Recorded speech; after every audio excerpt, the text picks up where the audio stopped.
आपका फोकस फिर से आपके स्टडी पे हो जाना चाहिए। ऑलमोस्ट जितना भी आपको पढ़ना था वो आप पढ़ चुके होंगे, नोट्स बना लिए हैं। अब आपका रिवीजन का टाइम है मेनली। तो जितना भी पढ़ा है उसको रिवाइज करना स्टार्ट कर दें, और जितने ज़्यादा क्वेश्चन कर पाओ उतना बेटर रहेगा आपके लिए। बीच बीच में हम कुछ टॉपिक्स भी करते रहेंगे, बट इम्पॉर्टेंट यही है कि आप नया ना कुछ पढ़ें, जितना ऑलरेडी पढ़ रखा है उसको रिवाइज कर लें। क्योंकि बहुत बार ऐसा होता है कि आपको आती हैं चीज़ें, but due to lack of revision हम उनको नहीं कर पाते हैं ना। तो ज़्यादा हम क्वेश्चन ही करेंगे। साइकोलॉजी के अलावा अदर जो सब्जेक्ट्स हैं उनका भी ट्राई करेंगे। और कुछ लगता है बीच में कि कुछ न्यू टॉपिक्स हैं जैसे डिफेंस मैकेनिज्म वगैरह है, ऐसे कुछ टॉपिक मैं लेकर आऊँगी। ठीक है? चैनल को सब्सक्राइब नहीं किया है, चैनल को सब्सक्राइब ज़रूर कर दें, और वीडियो अच्छी लगती है तो वीडियो को लाइक भी करें, ज़्यादा से ज़्यादा शेयर भी करें। तो चलिए आज की क्लास स्टार्ट करते हैं। फर्स्ट क्वेश्चन है, Bhatia battery is used for which test? Bhatia battery जो है एक टेस्ट का नाम है, जो किसने दिया था? चंद्रमोहन भाटिया ने दिया था। ठीक है? ये स्पेशली जो इंडियन बच्चे थे उनकी सिचुएशंस को ध्यान में रख के बनाया गया टेस्ट था। मैक्सिमम जो भी साइकोलॉजिस्ट हैं हमारे, वो सारे फॉरेनर्स ही रहते हैं। तो ऑब्वियसली उसी हिसाब से उसी आईक्यू लेवल के बच्चों के अकॉर्डिंग ज़्यादातर टेस्ट बनाए जाते हैं। बट भाटिया बैटरी टेस्ट जो है वो चंद्र मोहन भाटिया ने बनाया था, स्पेशली इंडियन सिचुएशंस को ध्यान में रखते हुए, है ना। और ये किस चीज़ को मेज़र करता था? ये इंटेलिजेंस को मेज़र करता था, है ना। इंटेलिजेंस के जो टेस्ट हैं वो दो तरह के टेस्ट आ जाते हैं, वर्बल एंड नॉन वर्बल, शाब्दिक और अशाब्दिक। वर्बल में हम किसी भी तरीके से, चाहे ओरली हो या रिटन फॉर्म में हो, क्वेश्चंस का यूज़ करते हैं बच्चे का आईक्यू इंटेलिजेंस को मेज़र करने के लिए। जबकि नॉन वर्बल, जिसका दूसरा नाम परफॉर्मेंस टेस्ट भी आ जाता है, अशाब्दिक या क्रियात्मक बुद्धि परीक्षण, इसमें किसी भी तरीके से लैंग्वेज का यूज़ नहीं किया जाता। जैसे बहुत सारे ऐसे बच्चे हैं जो छोटा है, लैंग्वेज का यूज़ करना प्रॉपर तरीके से नहीं आता, उसे लैंग्वेज डेवलपमेंट नहीं हुआ है, उस केस में हम नॉन वर्बल या जिसका दूसरा नाम परफॉर्मेंस टेस्ट है उनका भी यूज़ करते हैं। ये दोनों ही किसके अंडर आ जाते हैं? इंडिविजुअल एंड दूसरा आ जाता है हमारा ग्रुप वर्ब टेस्ट के अंडर आ जाते हैं, जिनके दो दो टाइप आते हैं, वर्बल एंड नॉन वर्बल। ठीक है? तो भाटिया बैटरी टेस्ट जो है वो किसको मेज़र करता है? इंटेलिजेंस को मेज़र करता है। और कई बार इसके सब टेस्ट आपसे पूछ लिया जाता है। भाटिया बैटरी टेस्ट के सब टेस्ट अगर आपसे पूछ लिया जाए, 5 सब टेस्ट का यहाँ पे यूज़ किया जाता है। ये question I think previous year में आपका पूछा हुआ है, तो आपको ये ध्यान रखना है। ठीक है? नेक्स्ट पे चलते हैं। नेक्स्ट क्वेश्चन क्या है?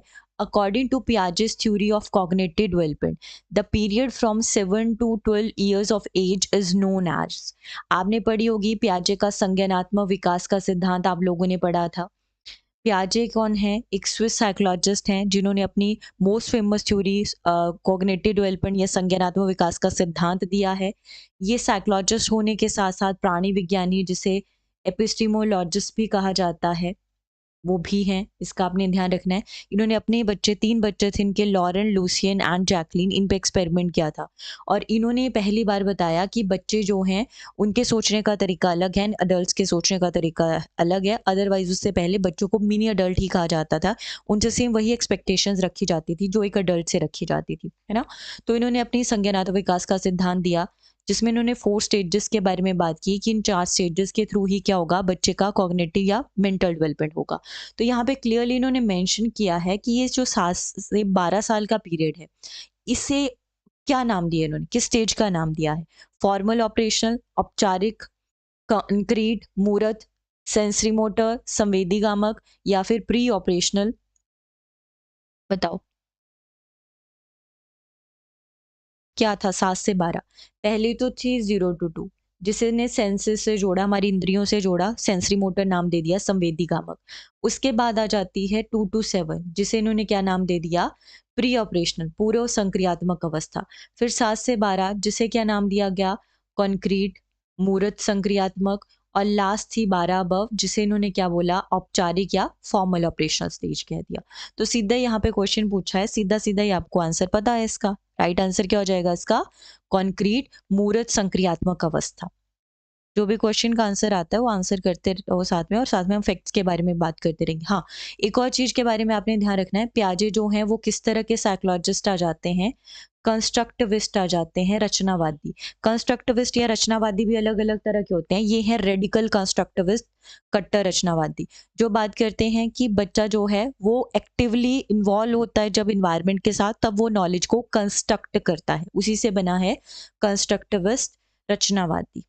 ठीक है। एंड इन्होंने जो सबसे ज़्यादा इंपॉर्टेंट माना अपनी थ्योरी में, कई बार फैक्टर पूछा जाता है इनका कि किस फैक्टर को जीन पियाजे ने मोस्ट इंपॉर्टेंट माना for cognitive development of any child, तो आपका आंसर होना चाहिए एक तो ये मैच्योरिटी, परिपक्वता को इंपॉर्टेंस देते हैं, इन्वायरमेंट तो है ही उसके अलावा, और दूसरा किसको, हमारे जो जीन्स हैं, हेरिडिटी है, उसको इंपॉर्टेंस देते हैं। सबसे ज़्यादा इंपॉर्टेंट इसे माना है, इसके अलावा फिर एक्सपीरियंस, अनुभवों को भी इन्होंने इंपॉर्टेंस दी हुई है। साथ में नोट कर लेना जो भी नए पॉइंट्स आपको मिलते हैं। नेक्स्ट क्वेश्चन है, the concept of object permanence attend during Piaget's dash stage of development. ये जो ऑब्जेक्ट परमानेंस है, हिंदी में से क्या कहेंगे, पदार्थ स्थायित्व इसे कहा जाता है। ये किस अवस्था में बच्चे के अंदर आता है, ये क्वेश्चन आपसे पूछा हुआ है। वही 4 स्टेजेस हैं, पहली 0 to 2, दूसरी 2 से 7, तीसरी 7 से 12 और ये 7 से ऊपर। संवेदीकामक, पूर्व संक्रियात्मक, मूर्त संक्रियात्मक और औपचारिक संक्रियात्मक। हिंदी वालों को भी बता दिया मैंने। तो बताओ, ये जो पदार्थ स्थायित्व है, ऑब्जेक्ट परमानेंस, ऑब्जेक्ट परमानेंस का क्या मतलब होता है कि बच्चा जो है अब समझने लगता है कि चीज़ें सामने नहीं भी दिखाई दे रही, तब भी वो यहीं कहीं प्रेजेंट है ना। मतलब वो हिडन ऑब्जेक्ट्स को ढूंढना स्टार्ट करता है, उनकी सर्च करना स्टार्ट करता है। उससे पहले अगर उसके सामने कुछ नहीं है तो उसे लगता है वो गायब ही हो गया दुनिया से चीज़, है ना। बट उसके बाद एक पर्टिकुलर एज आती है, उसके बाद उसे समझ आता है कि नहीं यार, चीज़ें दिखाई नहीं दे रही, स्टिल वो यहीं कहीं प्रेजेंट है।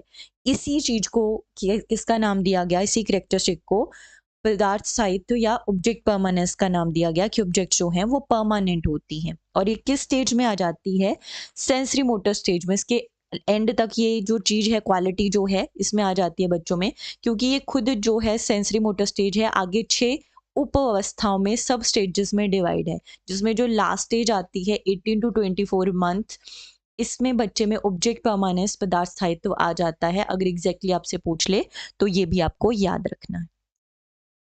नेक्स्ट क्वेश्चन, लेव Vygotsky proposes that dash is important for self regulation in children।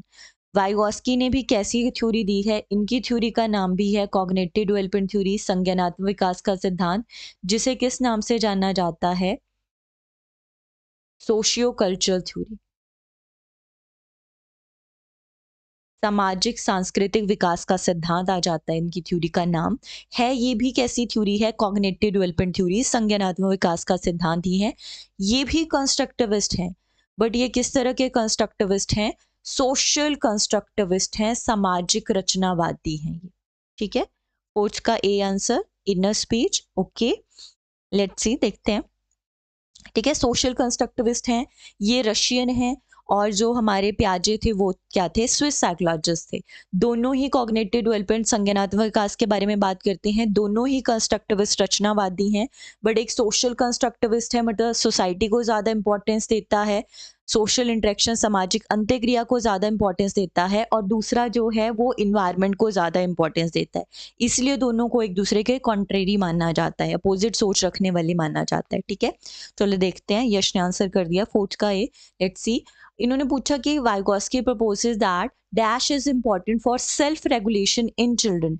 अब जो वाइगोस्की थे, क्योंकि ये सामाजिक अंतर्क्रिया, सोशल इंटरेक्शन को काफ़ी इंपॉर्टेंस देते थे, तो इसी वजह से इन्होंने लैंग्वेज को काफ़ी इंपॉर्टेंस दी। इन्होंने बोला ये जो भाषा है, ये सोशल इंटरेक्शन के लिए एक इंपॉर्टेंट टूल है ना। जैसे अभी हम एक दूसरे से बात कर पा रहे हैं तो लैंग्वेज की वजह से कर पा रहे हैं ना। तो मतलब एक दूसरे से बातचीत करने के लिए, एक दूसरे से बातचीत करेंगे, इंटरेक्ट करेंगे, तभी क्या होगी, हमारी कॉग्निटिव डेवलपमेंट होगी। और जिसके लिए एक टूल चाहिए, माध्यम चाहिए, वो है भाषा, लैंग्वेज। तो इन्होंने 3 प्रकार दिए थे वाक्य के या लैंग्वेज के, स्पीच के। कौन कौन सा था, एक था सोशल स्पीच, सामाजिक वाक, दूसरा था प्राइवेट स्पीच, निजी वाक, और तीसरा था इनर साइलेंट स्पीच। ठीक है, आंतरिक वाक। अब ना यहाँ पे क्वेश्चन ये है कि बच्चों में पूछा है, बच्चों के अंदर जो है सेल्फ रेगुलेशन के लिए, खुद से जो वो बातचीत करते हैं, इसके लिए इंपॉर्टेंट क्या आ जाता है। तो इसमें इनर स्पीच दे रखा है, अडेप्टेशन दे रखा है, ऑर्गेनाइजेशन, डिसइक्विलिब्रियम। ये तीनों कॉन्सेप्ट तो किसके हैं, पियाजे के हैं।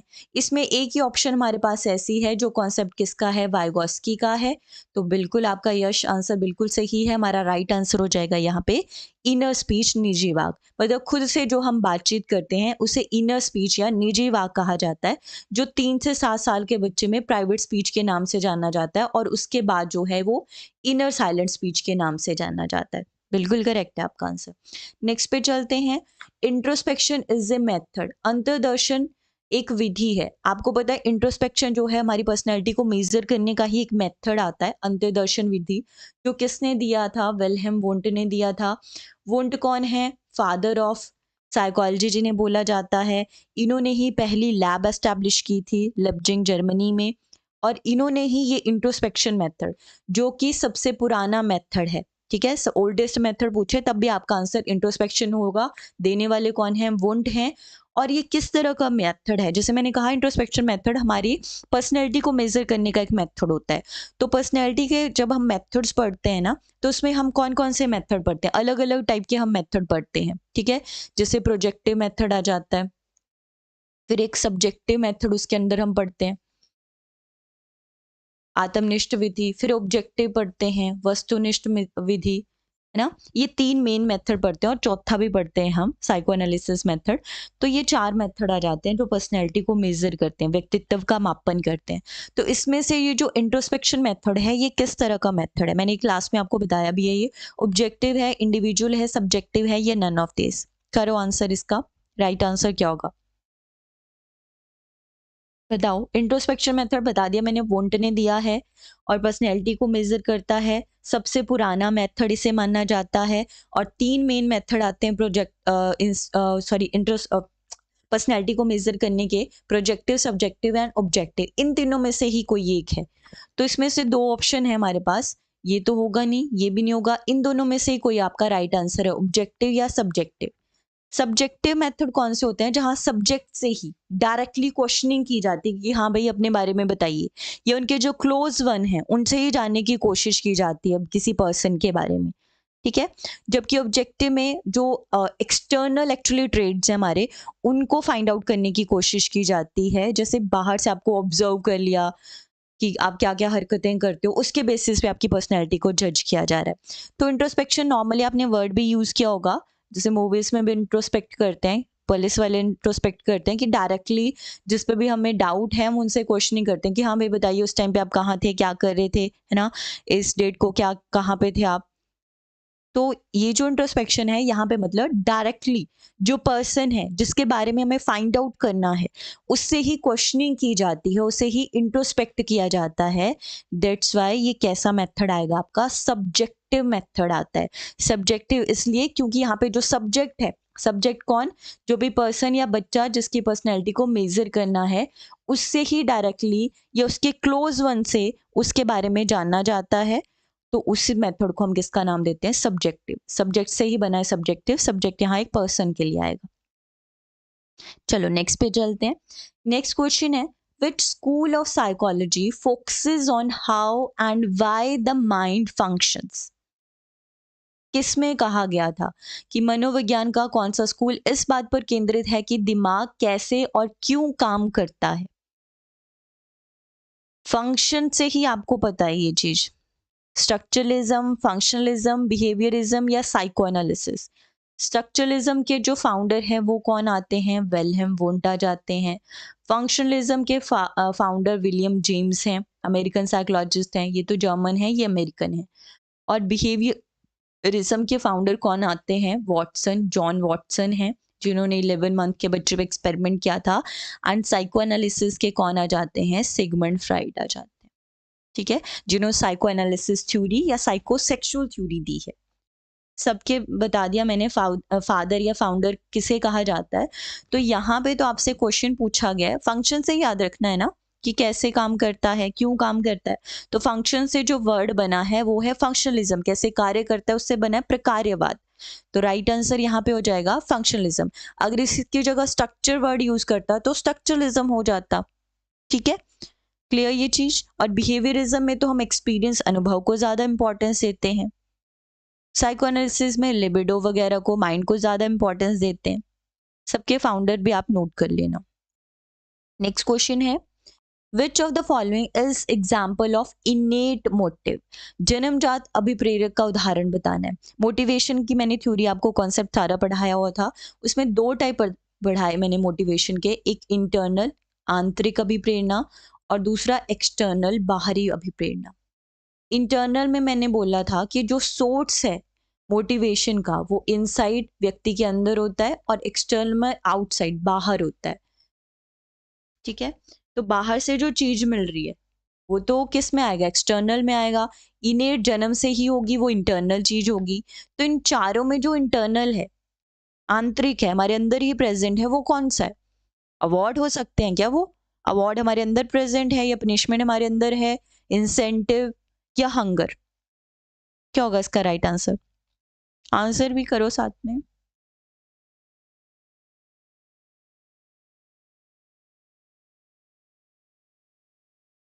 बताओ क्या होगा इसका राइट आंसर?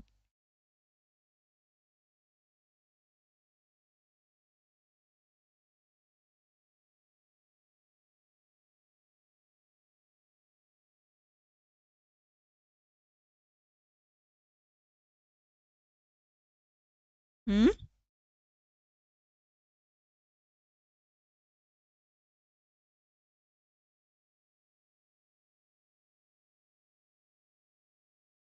इनेट जो है जन्म से वो है हंगर। तो ये क्या है हमारा राइट आंसर होगा। ये नेट मोटिव है, बाकी तो सारी बाहर से मिलने वाले हैं, वो एक्सटर्नल है।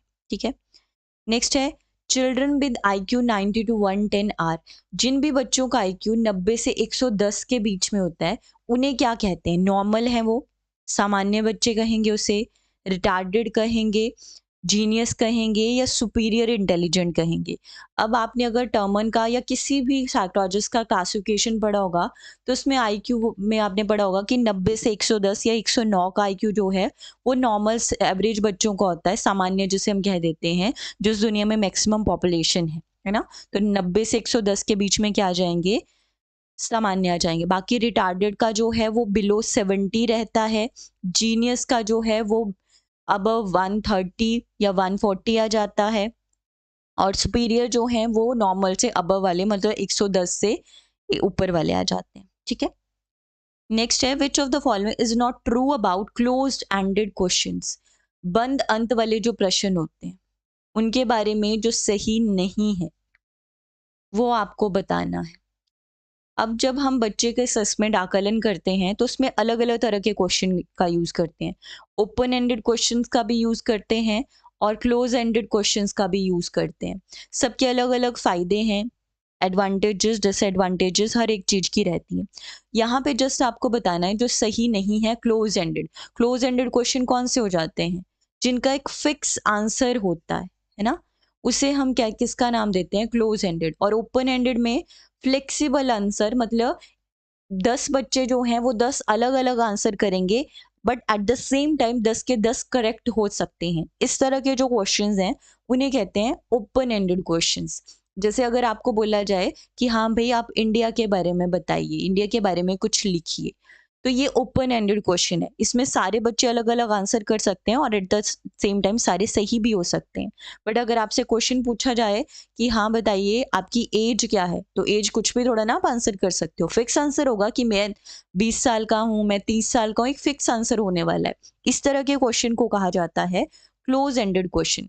तो क्लोज एंडेड में ट्रू एंड फॉल्स आ जाते हैं, क्योंकि फिक्स आंसर है तो ट्रू होगा या फॉल्स होगा, दोनों at the same time correct नहीं हो सकते हैं। MCQ टाइप के जितने भी क्वेश्चन होते हैं, आपके सामने 4 ऑप्शंस दी जाती हैं जिनमें से एक ही करेक्ट होता है। कई बार लगता है ना आपको कि ये भी हो सकता है ये भी, बट स्टिल आपको एक ही आंसर करना पड़ता है, एक पे ही क्लिक कर सकते हो। अदरवाइज आप ये नहीं बोल सकते कि ये भी है दूसरा भी हो सकता है। एग्जामिनर एक ही आंसर को करेक्ट मानने वाला है।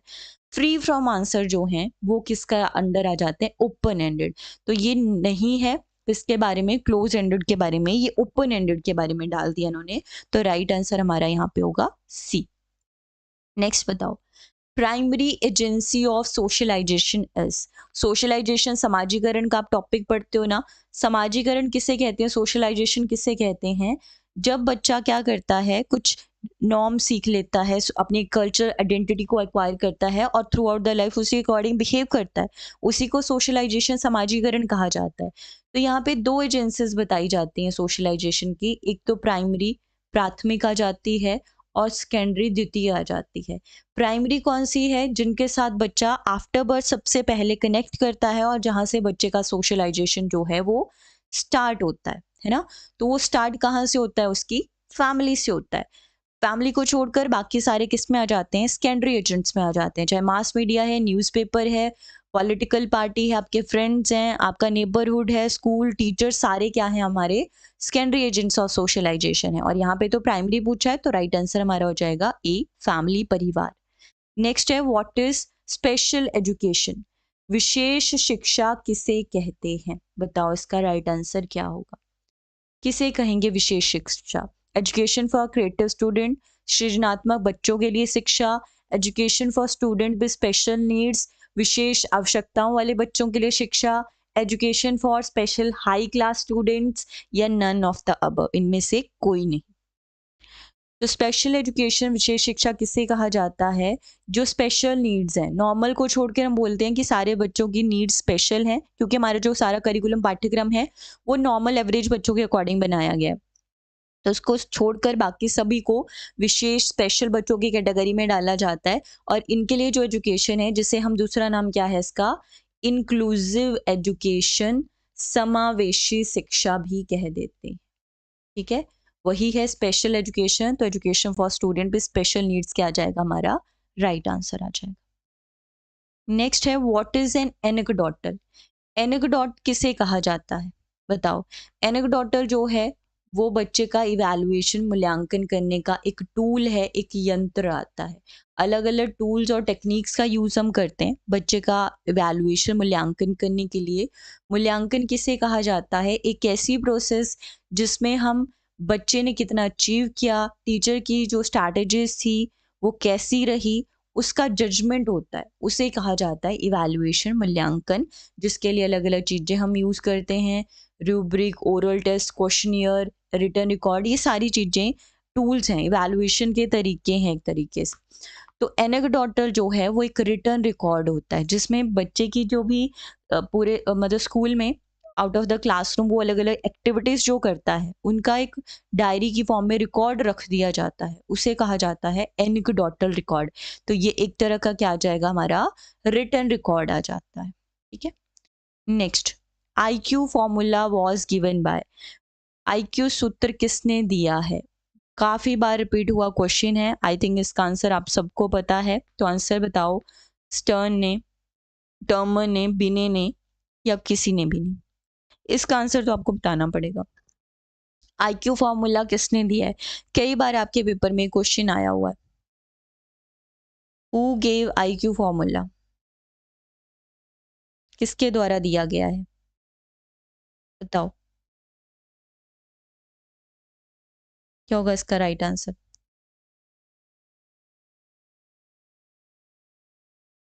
हम्म, बताइए।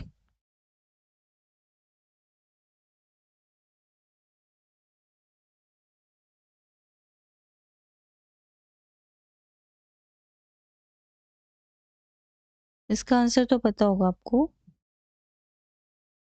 आईक्यू फॉर्मूला जो है, बुद्धि सूत्र किसने दिया है? आईक्यू सूत्र किसने दिया है?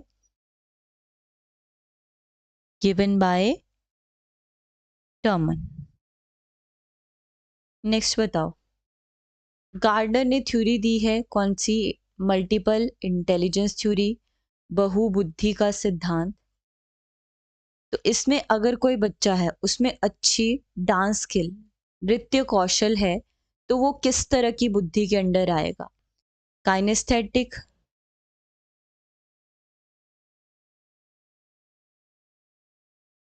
म्यूजिकल, स्पेशियल, स्पेशल है स्थानिक बुद्धि, इंटरपर्सनल, अंतर्व्यक्तिक, या काइनेस्थेटिक?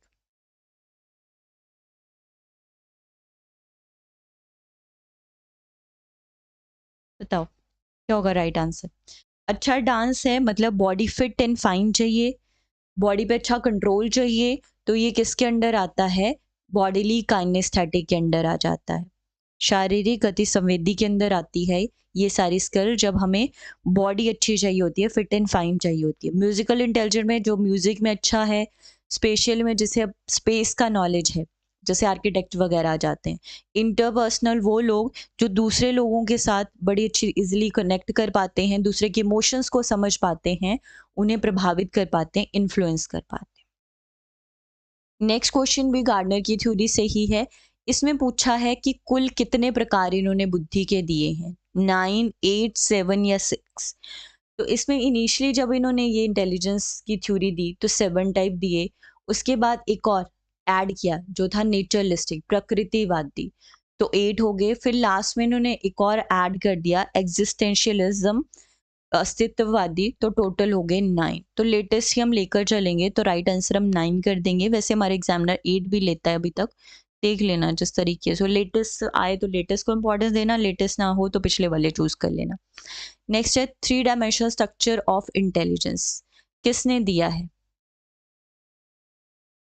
3D थ्योरी भी जिसे हम कह देते हैं, जिसमें 3 डायमेंशंस भी बता देती हूँ। त्रिआयामी सिद्धांत किसने दिया है? एक डायमेंशन, एक आयाम का नाम था कंटेंट, दूसरे का नाम था प्रोसेस प्रक्रिया, और तीसरे का नाम था प्रोडक्ट। ये 3 आयाम थे, 3 डायमेंशंस थी, और ये थ्योरी किसने दी थी? गिलफोर्ड ने दी थी। ठीक है, राइट आंसर हमारा आ जाएगा यहाँ पे बी। फॉर्मेटिव असेसमेंट इज, रचनात्मक आकलन क्या है? फॉर्मल है, इनफॉर्मल है, प्लान्ड है, ऑल ऑफ द अबव है। तो ये अनौपचारिक इनफॉर्मल होता है, फॉर्मल औपचारिक, और प्लान जो है वो कौन सा होता है हमारा? समेटिव योगात्मक होता है, याद रखना है। फॉर्मल जो फॉर्मेटिव जो है मिड में होता है, और समेटिव जो है वो एंड में होता है। ठीक है, next question, psycho social theory is given by, psycho social theory जो है वो किसने दी है? एल्बर्ट बंडूरा ने, पियाजे ने, इरिक्सन ने, कोहलबर्ग ने। मनोसामाजिक सिद्धांत जो है सोशलाइजेशन का ही सिद्धांत आता है, जो इरिक्सन ने दिया है, जिसका एक और नाम भी आ जाता है वोम टू टूम थ्योरी, गर्भ से कब्र तक का सिद्धांत। और ये जो इरिक्सन थे, ये किसके सिद्धांत से इन्फ्लुएंस प्रभावित थे? सिगमंड फ्राइड से थे। ये भी आपसे कई बार क्वेश्चन पूछा जाता है, ये आपको याद रखना है। नेक्स्ट क्वेश्चन है, which of the following is the tools for assessment of child, कौन से यंत्र हैं बच्चे का आकलन करने के?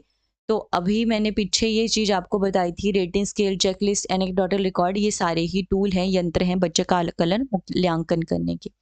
आज के लिए लास्ट क्वेश्चन है, deductive approach is suitable for, deductive जो है निगमन अप्रोच, निगमन विधि जो है वो किसके लिए सुटेबल है? एक आ जाता है इंडक्टिव आगमन विधि, और दूसरी आती है डिडक्टिव। इंडक्टिव में हम क्या करते हैं, पहले एग्जाम्पल उदाहरण देते हैं, उसके बाद एक रूल तक पहुंचते हैं, नियम तक पहुंचते हैं। और इसमें उल्टा होता है, सीधा रूल ही बता दिया जाता है, फिर अलग अलग एग्जाम्पल्स प्रेजेंट किए जाते हैं उससे रिलेटेड, है ना। तो इसमें बताओ फिर, जो डिडक्टिव अप्रोच है, उस पिछली एक क्लास में भी मैंने बताया था कि डिडक्टिव मन जो विधि है, वैसे तो साइकोलॉजिकल मनोवैज्ञानिक विधि नहीं है, पर स्टिल इसका यूज़ हायर क्लासेस, उच्चतर कक्षाओं के को पढ़ाने के लिए किया जाता है, क्योंकि उसमें का सिलेबस काफ़ी वास्ट होता है। तो ऐसा नहीं कर सकते कि अलग अलग एग्जाम्पल देते रहें, फिर इस चीज़ का वेट करें कि बच्चा एक रूल तक पहुँचे। तो सीधा ही रूल बता देते हैं, जैसे ग्रामर में हो गया, मैथ्स में हो गया, एक दो क्वेश्चन करा दिए जाते हैं उससे रिलेटेड, फिर बोला जाता है बाकी आप खुद से सॉल्व कीजिए। तो ये है डिडक्टिव मेथड, किसका? टीचिंग का, पढ़ाने का, जो यूज़फुल है